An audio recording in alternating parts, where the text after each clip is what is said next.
The Forensic Genetics Laboratory processes two main sample types: skeletal samples of victims and reference samples from relatives of missing and disappeared persons. Each sample is processed with the objective of obtaining a genetic profile, which can be compared later to other samples to obtain DNA matches. Samples undergo 7 technical stages to obtain a genetic profile. Some are specific for skeletal samples, and some are also done for reference samples. Photo documentation, cleaning and fragmentation, only skeletal samples, grinding, only skeletal samples, DNA extraction, quantitation, only skeletal samples, amplification, capillary electrophoresis. The laboratory should provide separate areas where specific procedures are performed by trained and authorized personnel. The proper handling of forensic and reference samples is of great importance. It is crucial to preserve sensitive and microscopic data, such as DNA, often embedded in forensic samples. Any item that's part of a forensic analysis can be used in court. Therefore, when a sample is transferred for any reason, it should comply with the chain of custody, which is the proper care of the items and documentation that provides detailed information on who, when, where, and why a sample was handled.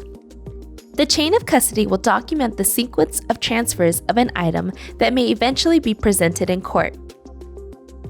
Photo documentation refers to the procedure of registering the conditions in which the evidence was received by taking photographs.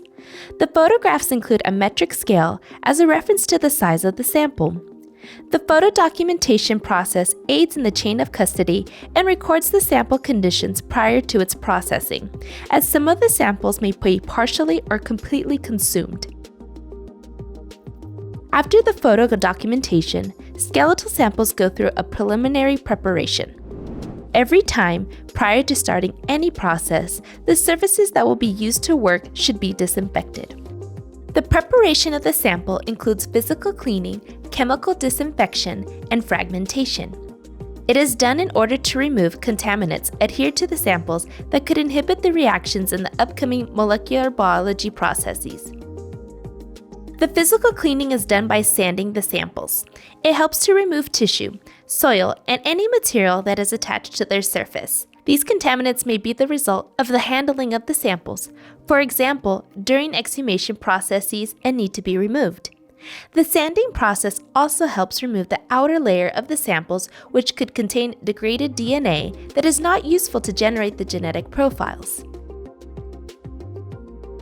The physical cleaning of the samples is followed by a chemical disinfection in which they undergo several washes to remove foreign cells and leftover environmental contamination such as dirt. After the samples are clean and dry, they are fragmented into small pieces of approximately 1 centimeter cubed so that they can be introduced into the tubes where they will be pulverized. Fragmentation can be done either by using a rotary cutting tool or a hammer.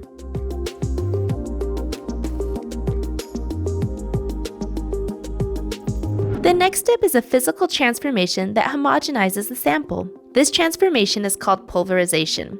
The assembly process for the pulverization consists in inserting a blunt end plug into a polycarbonate cylinder, adding the sample, then placing the impactor in the tube, and closing the tube with a flanged end plug.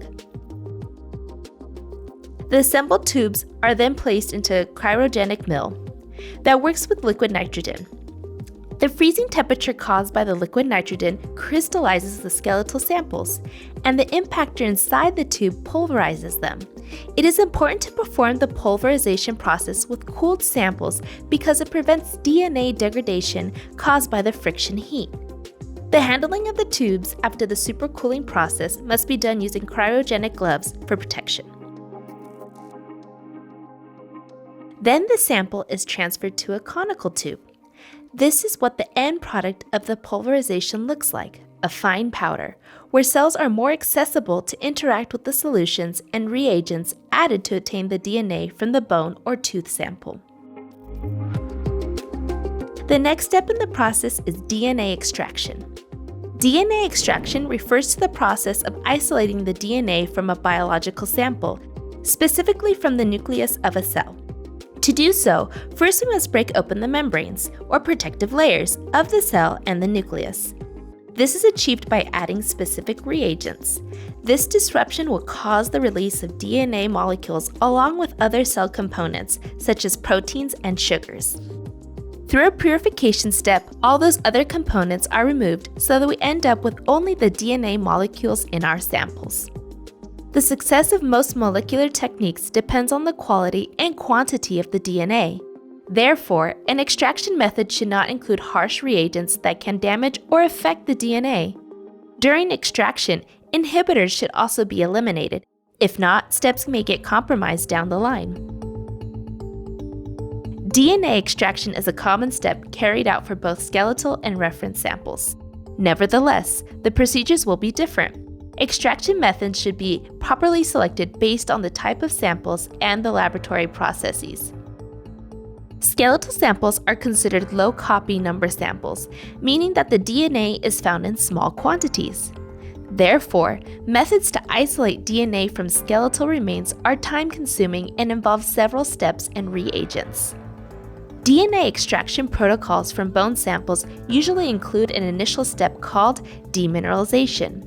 This is required to lysate or disrupt the cells, but also to calcium chelate, ions present in bones.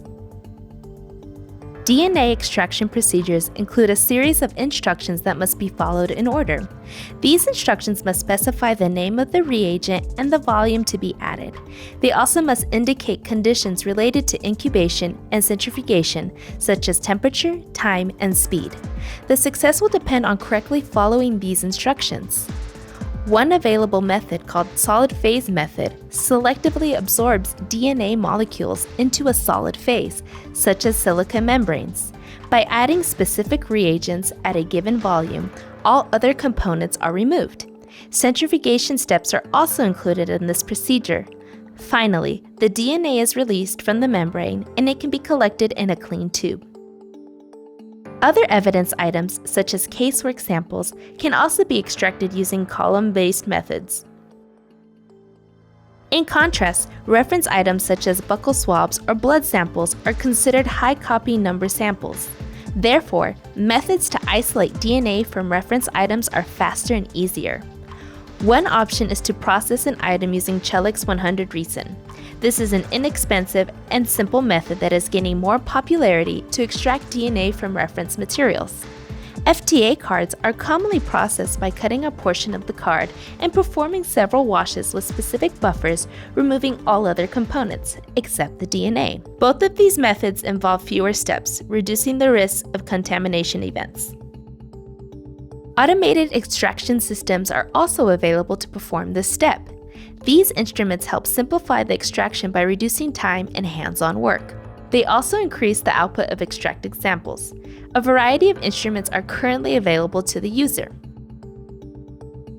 Regardless of the type of sample and extraction method, all items must be handled carefully to avoid sample-to-sample contamination. It is also recommended to process samples with low DNA quantity, such as bone samples, separately from high DNA quantity samples, such as reference materials. Introduction of extraneous DNA can be prevented by cleaning work areas and instruments before use, and by wearing appropriate personal protection equipment. Quality control items, such as reagent or substrate blanks, should also be included along with samples on every extraction. These are considered negative controls and will help the operator detect if an event of contamination occurred during the extraction step. To preserve the DNA, extracts should be stored at 4 degrees Celsius for short-term storage and -20 degrees Celsius or even -70 degrees Celsius for long-term storage.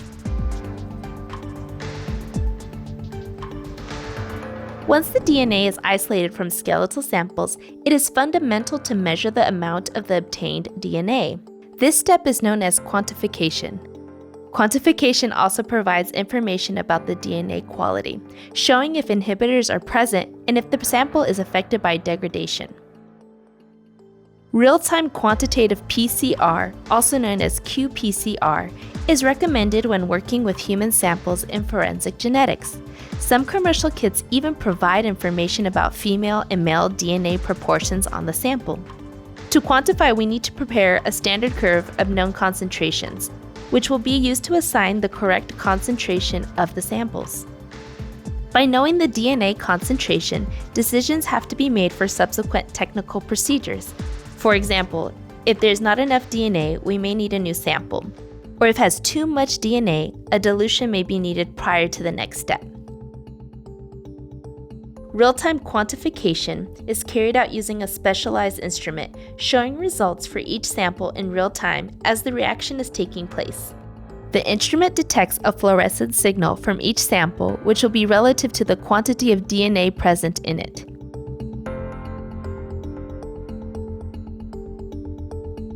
At this stage, the DNA in the sample is in a small amount. To be able to detect it, it is required to make several copies of specific regions of the DNA. This is known as amplification. This can be done with the PCR reaction. The PCR reaction preparation takes place at a pre-amplification area, always processing references separated from evidence samples to avoid cross-contamination. The laboratory selects the commercial kits that will be used to test each type of sample. The available kits are standardized on the scientific community, which means that the results obtained can be easily compared.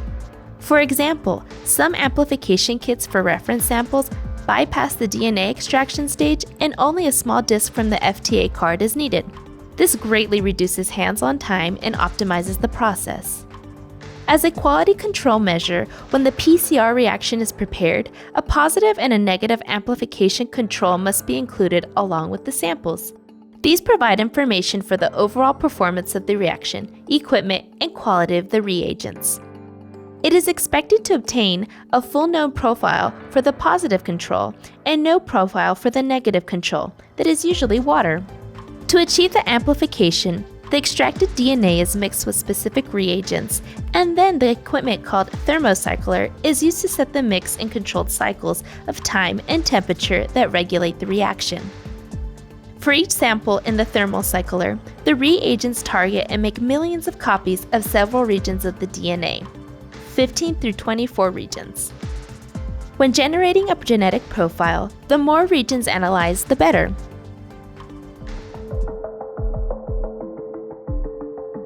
To distinguish the PCR products from one another, a separation process known as electrophoresis is necessary. This is performed at the post-amplification room, which is the final step and where reference and evidentiary samples converge.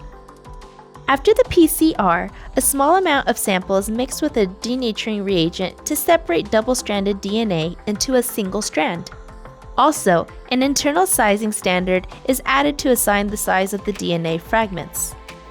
Then this mixture is heated and suddenly chilled to keep the DNA in its single-stranded form. This is the genetic analyzer in an automated system that has capillaries that are filled with a polymer where sample fragments will migrate and be separated by size. Small fragments will move faster than the bigger ones in a matter of minutes. At the end of the capillary, there is a laser and a camera that detects the fluorescent dye-labeled PCR products. The analyzer uses different reagents to maintain electrical current. This is the cathode buffer. This is the anode buffer. And here is the pump that fills the polymer into the capillaries. This equipment has an 8-capillary array to provide results from a 96-well plate in 8 hours. Before the electrophoretic run, a text file is imported into the software to specify the sample ID, well location in the plate, and run conditions. To minimize human error, this data is not retyped. An important practice to minimize cross-contamination in the forensic lab is that all the reagents, pipettes, any material, and personal protective equipment that is used at the post-amplification area is exclusive for it and should not be used in pre-amplification areas. It is important to maintain the exact sample ID through all the stages because the resulting profile will keep the given identification. As a result of the electrophoresis, a graphic containing peaks called electropherogram will be generated from each sample and controls. As science advances, the lab must strive for innovation to optimize the processes and incorporate new technologies aiming for higher quality in the analysis. In conclusion, the Forensic Genetics Laboratory must protect the samples and deliver high-quality results by ensuring that each step of the technical process is carried out following validated protocols.